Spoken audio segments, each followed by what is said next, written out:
You are now listening to the Girl Organize That Life podcast.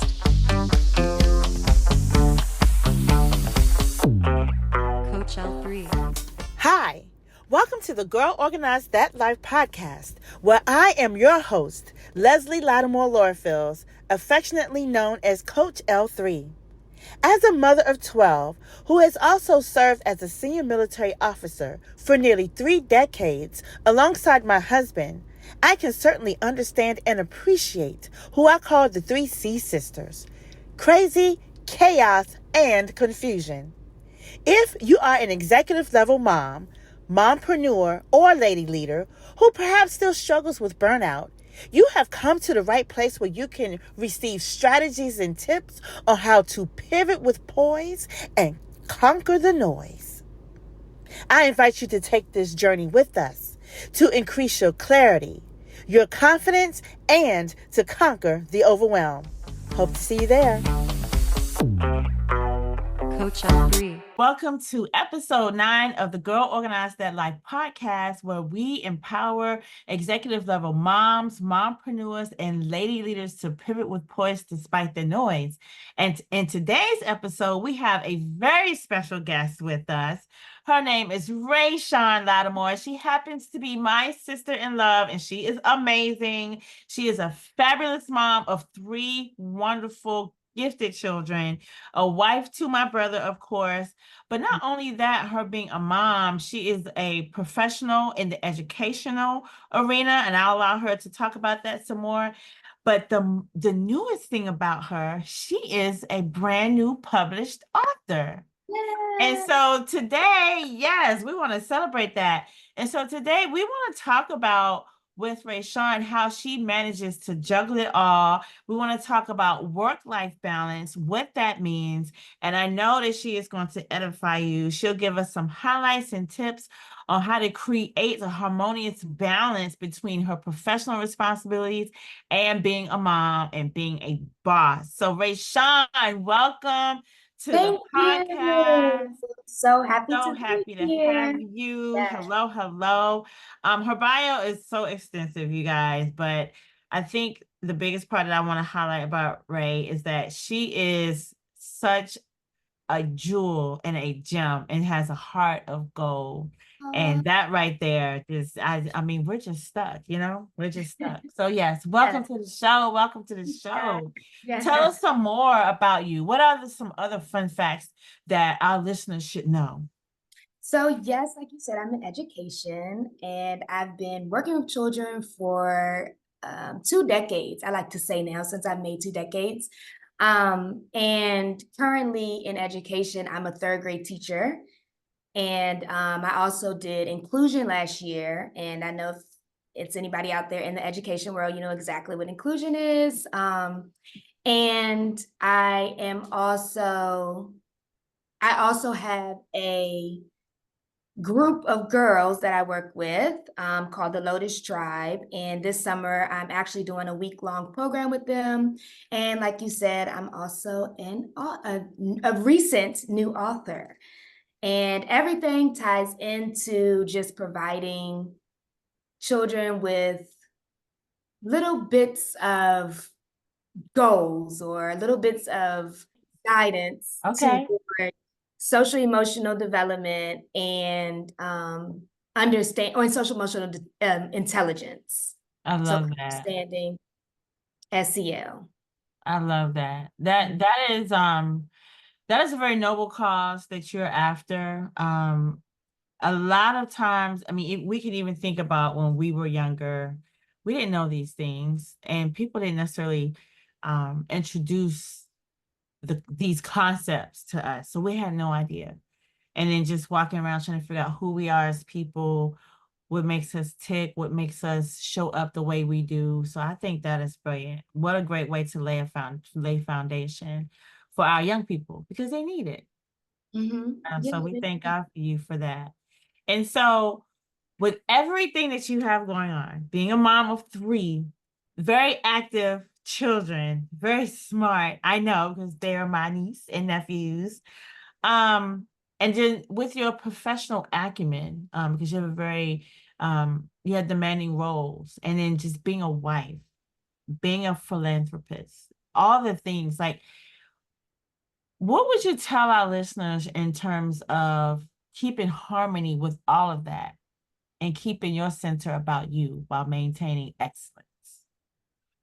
So, like I said, the focus is like social emotional. So for me, living it and showing it to the children that are kind of surrounding me, whether it be my children or the children I work with, living it and being an example of it is like the best way to provide that harmonious, what did you call it? The harmonious balance.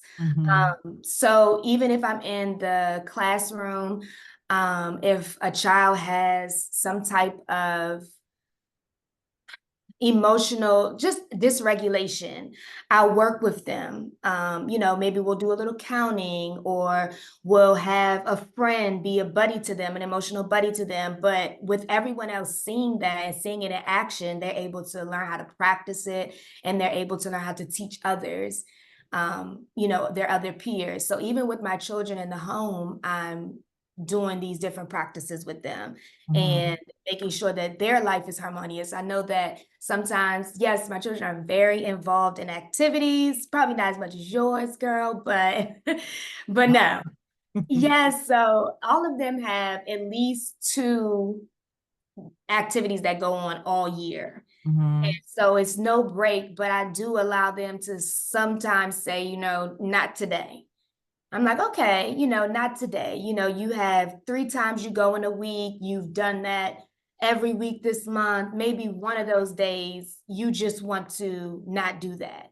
And what do you want to do? What do you want to do that maybe gives you rest or gives you ease or maybe even gives you a little joy? What do you want to do? And not to say that the activity does it, but maybe they just want a little alternative joy today.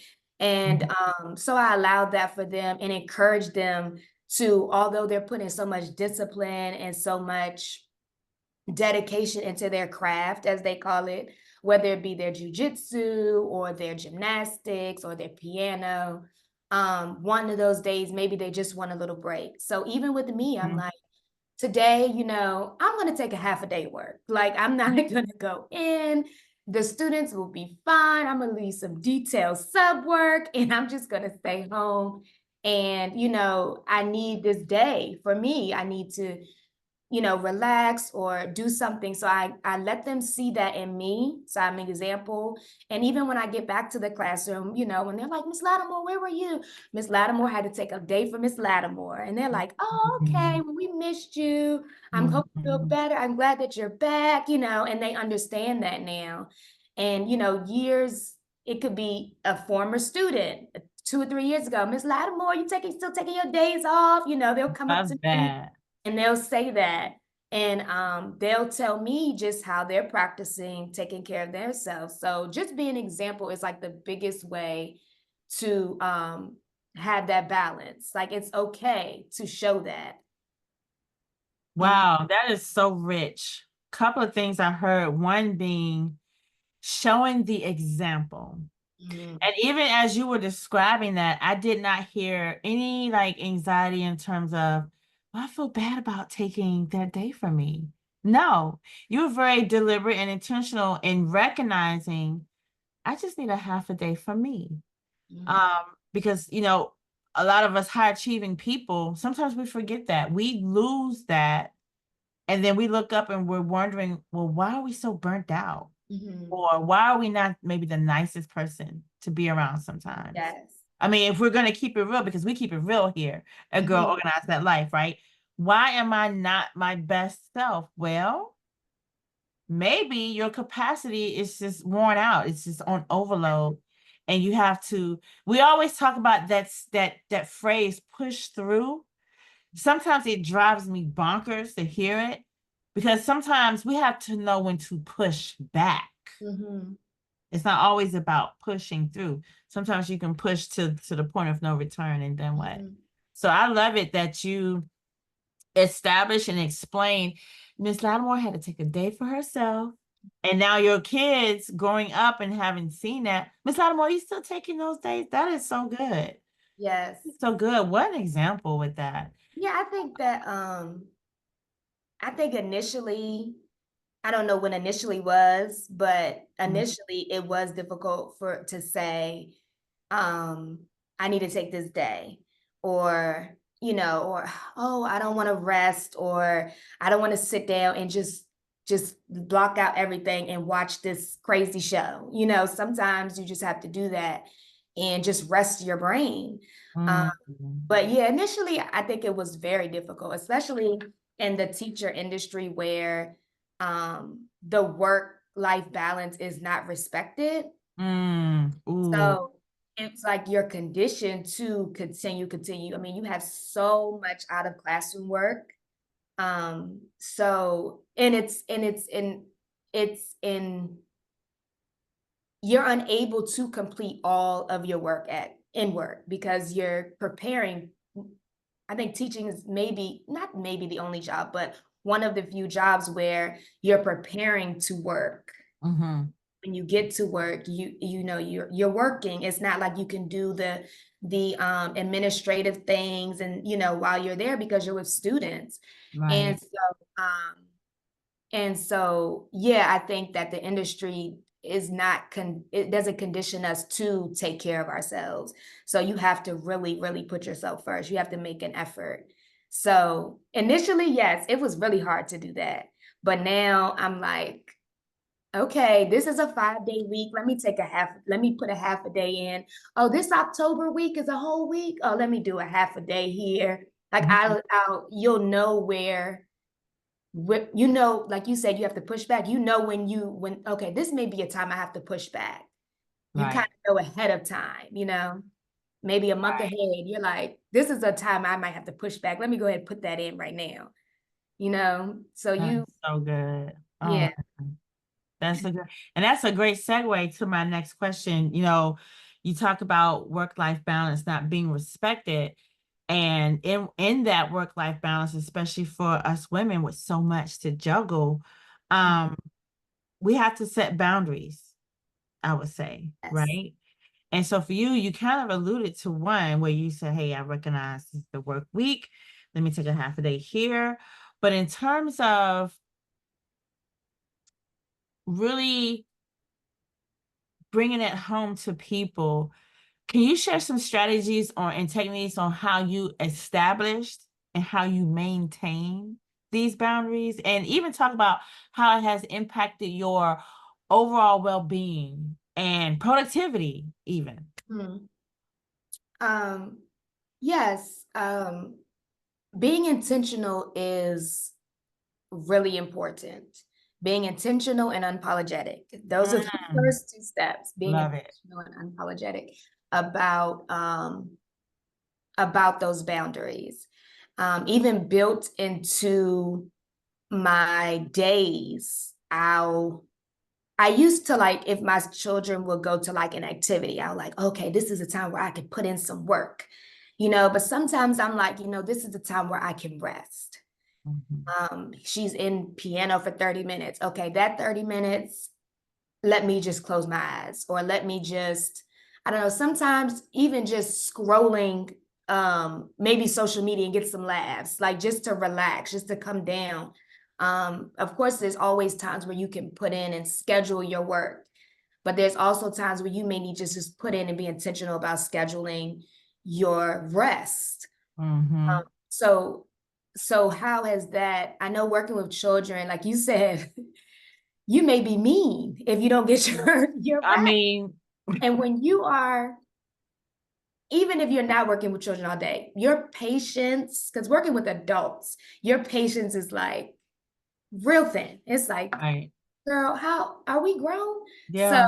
So it's That's like, real. let me get rest, because I know these grown people, or some grown children, or or people that are grown to act like children, are gonna come and work your nerves. So being intentional has changed my or not changed, but it has helped me in the classroom, like just having patience and like I said, I work inclusion, and a lot of the students have really, really high needs, Right. really low functioning, sometimes high functioning, but definitely low functioning autistic students. And so doing different things for them, you're not just teaching them like a general, classroom. You have to give I'm trying not to use too much teacher jargon, but you have to give a lot more effort in the way you deliver, your information and your lessons. So,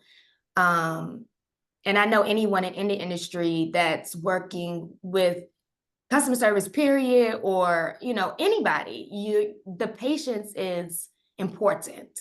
So definitely being intentional allows more patience. If you're resting, you're ready. You come to whatever you have to do ready, whether it's entrepreneur, podcast, teaching, any industry, any job, just putting yourself first when it matters, and you can put maybe your job first when it's important. So. Putting yourself first when it matters. 30 minutes while my daughter's on the piano, I said, I'm going to rest. Sometimes I might scroll social media to get a laugh, because we know when we laugh, we're releasing endorphins and dopamine. We need that, right? That is so good. So my next question, and these segues are like amazing. Awesome. The concept of having it all, right? Ooh. It's oftentimes debated. You can have it all, you can't have it all. If you do this, this is going to suffer. And I know I personally get asked these questions all the time, being in the military and 12 kids and married to a soldier, blah, blah, blah. Yeah. And even in my own personal experience, I feel like, I want to say have it all, because there are some days I'm like, I want to just sleep some more or something. But I think I have a good portfolio of the different layers of me, if you will.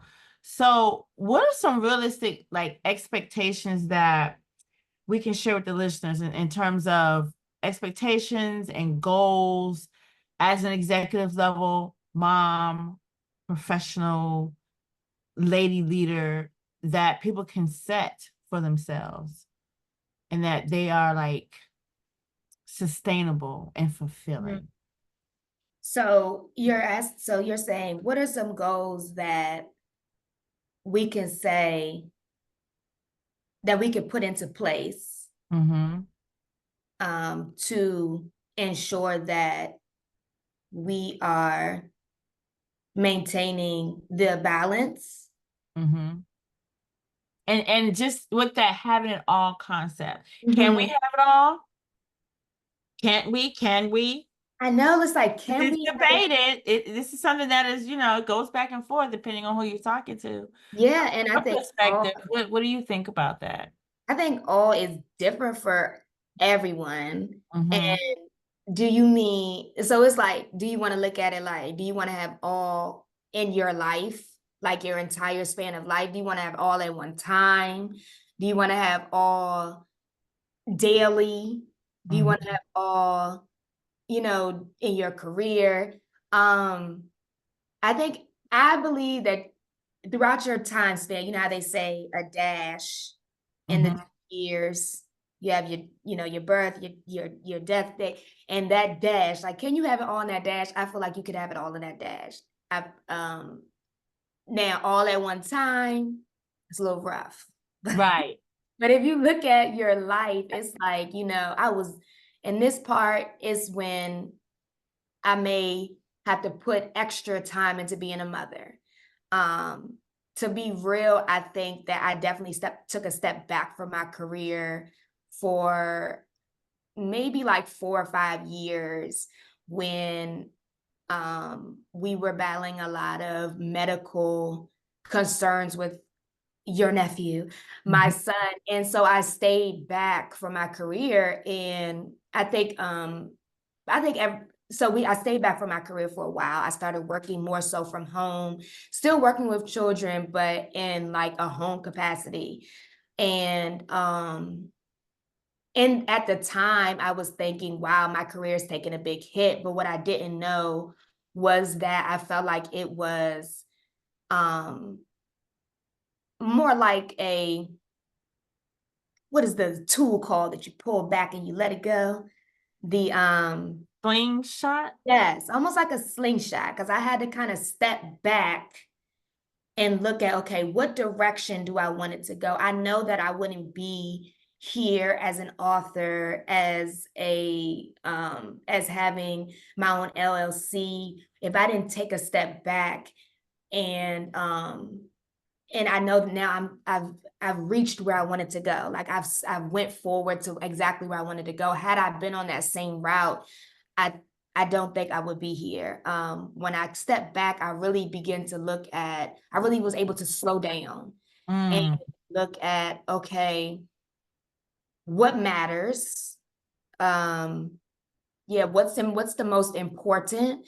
And I think that's what really got me on the path with social and emotional learning.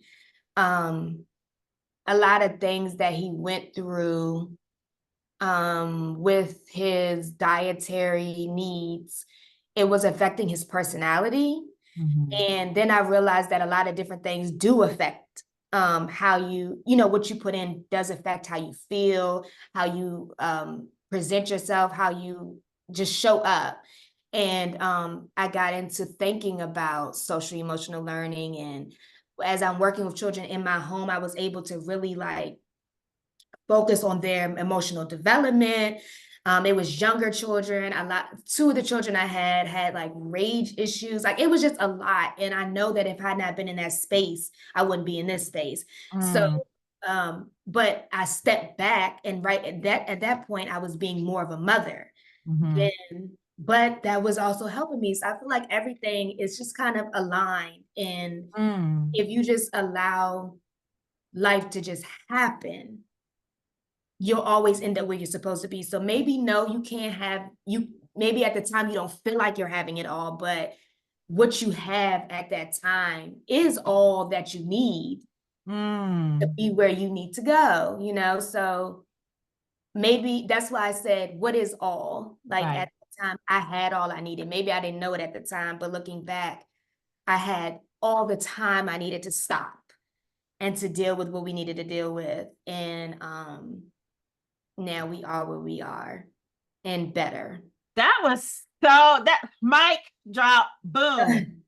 That was so good. Knowing that in that time or in whatever specific time frame, you Mhm. talked about things being in alignment. And I am like a huge advocate of that. Um, Mhm. let life happen because we're planners. We have Yes. schedules and we're very regimented, and that's fine and that's okay. But Mhm. don't be so regimented that you miss the opportunity to really dive into something that really requires your full energy and attention at that time. That time. And knowing that when you are in alignment and you focus on that thing, it's going to catapult you to your next. Yes. Because we can't see what we can't see, our human selves, we're like, what am I? That fear of missing out thing. Yes. No, you're not missing out on anything. You are right where you are supposed to be in Absolutely. that prescribed moment of time. Mhm. That is so good. Yes. I hope that frees a lot of women that listens I to this, hope it does. because I think we are sold to societal beliefs and what society says we should be doing and when should we be doing it and the timelines. I think we just have to get away from that. And so what you said was so powerful in knowing that you're right where you're supposed to be. If it happens sooner, you may have missed another opportunity that could have been. If it happens too late, well, it's too late for the thing. We have to learn to be content and Mhm. satisfied where we are. Nothing wrong with wanting more and wanting to expand, because we are driven people. But sometimes I think as high functioning women in particular, because that's who my target is, we have to know when to dial it back. Mhm. And sometimes we have to know when to shut it off and allow things to flow in alignment. Yes. That was so good. Yeah. I Yeah. love that. I love that. And being okay with it. That's Yes. just another part. Just can you talk about that? Being okay with this is my situation right now. Hmm. Can you talk a little bit Yeah. about that? Just like kind of you did allude to it, but just really having that, I'm good. Yeah, it does take a lot to be okay and understand that whatever you believe in, the world, the universe, God, that it'll provide exactly what you need at the time that you need it. And but it's hard. It's hard Mhm. because you, like you said, you want what you want when you want it. And but you just have to realize that it's going to come when it's exactly when it's supposed to come. Um, it's like I don't know how all I can do is encourage. I can't even guide anyone into understanding to just be Mhm. present. Mhm. But just encourage you to find how you can do it. Um, Sometimes it's a um something that you just say, to yourself. Put it up on your mirror every morning when you wake up. Um, the word be, just Be. be. Sometimes you just need to be. I mean, there's a lot of things that I'm waiting for to happen. I know all of us are, but why are you where you are? What can you gain from the position that you are now, from the place that you are now? What can you learn? What are you taking in? What can you appreciate at this moment? Those are the things that you can definitely live in, but just encourage you to find how you can just be. Just Not to say that we can't not chase, but not to say we can't dream or Mhm. have goals, but just just ride the wave to where it goes. Yes, just be. That's good. Mhm. That's good right there. And that's a great place to wrap up this segment. It's just so good and so rich. Um, thank you for your transparency Mhm. and authenticity in terms of that whole concept of just being present in the moment is what you said. Because I know, me included, and to those that are listening, to the audience that's listening, to the woman that's dealing with the pressures of I have to function and I have to do well and I gotta be excellent and I have to be on 10 all the time, or they may smell weakness per se. We tell ourselves that, or I have to keep up with my counterparts, i.e. maybe the male counterparts in my profession, or whatever that is that we're doing. Just know that it is okay to dial it back Mhm. and to really just be, and it's going to work out.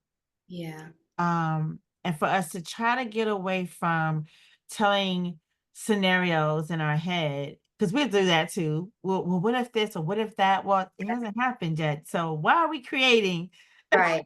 something that hasn't happened? We have no idea. And Yeah. to ride the wave and just be in that and be in the moment.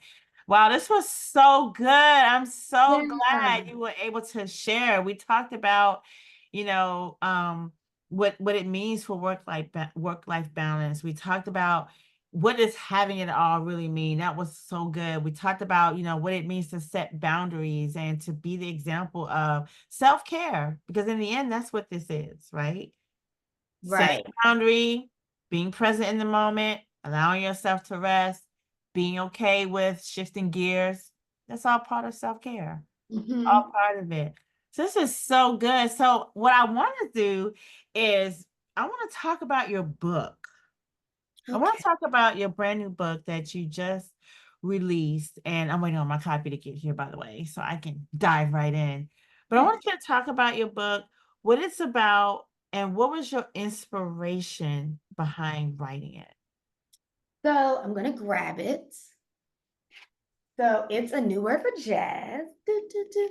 Okay. And it's about a little 8-year-old girl, and she's very upset in the cover. And she goes through a day where a lot of things occur that she didn't necessarily plan. And she has her social emotional teacher come in.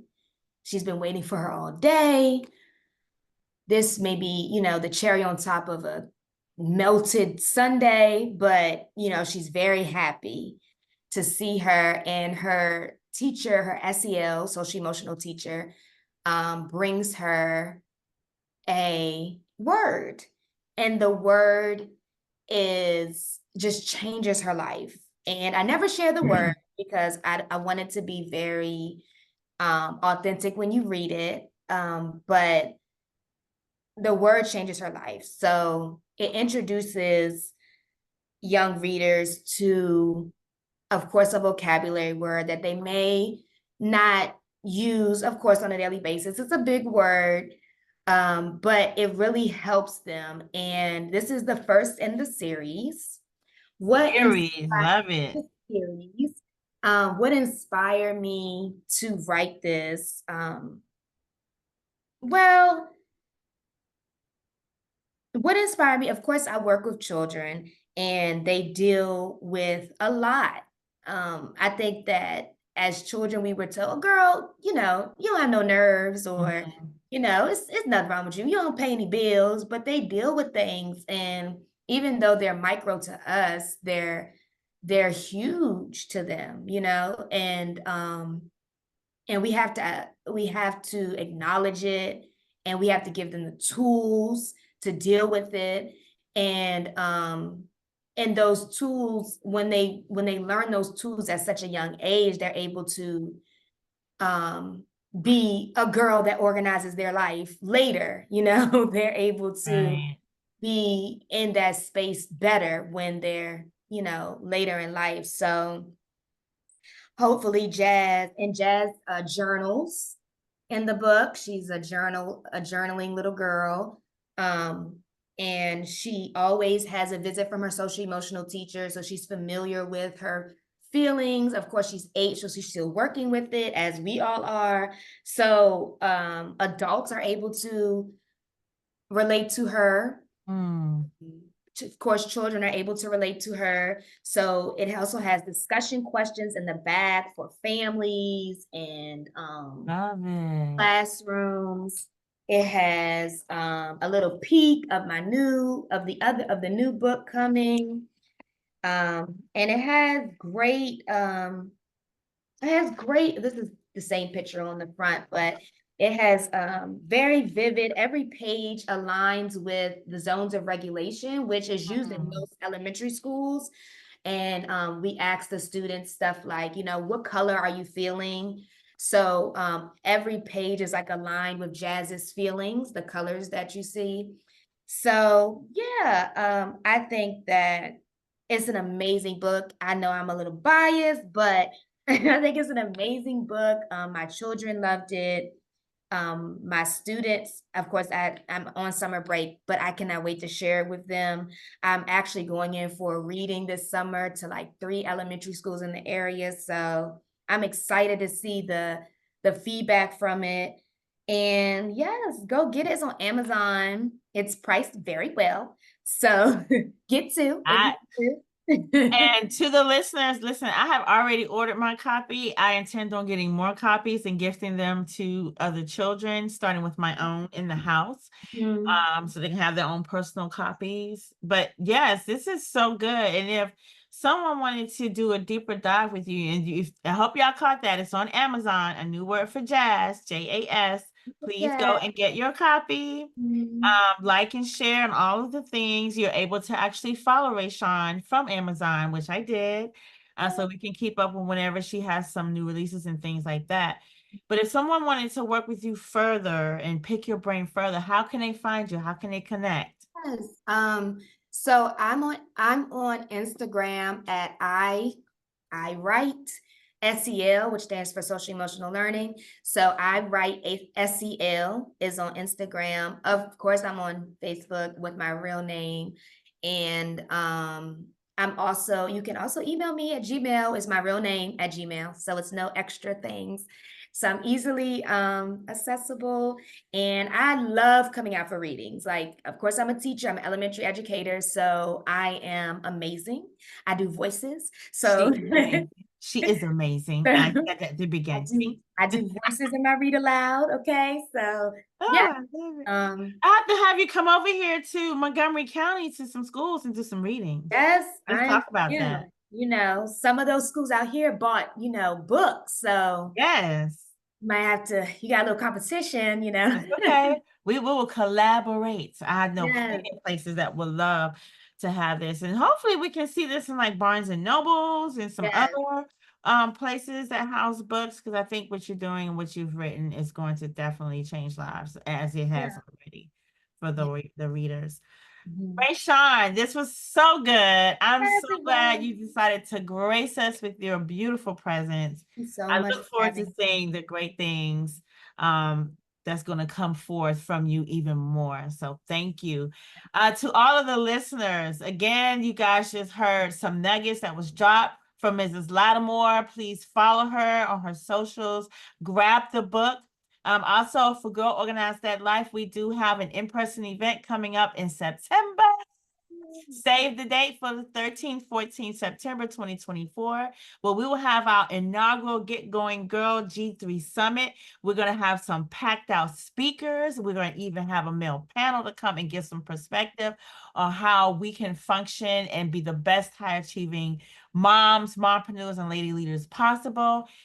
Vendors, just all the things. So mark your calendars for then. And if you would like to work deeper with me as well and get on my calendar, you can go to www.girlorganizedthatlife.com to work with me. Meanwhile, click like, click share, subscribe, and follow. Share with everyone that can come and gain some good from here. And then as you go throughout your day, remember to pivot with poise despite the noise. Meanwhile, I'll see you next week for the next episode. Bye now. Thank Coach you. L3.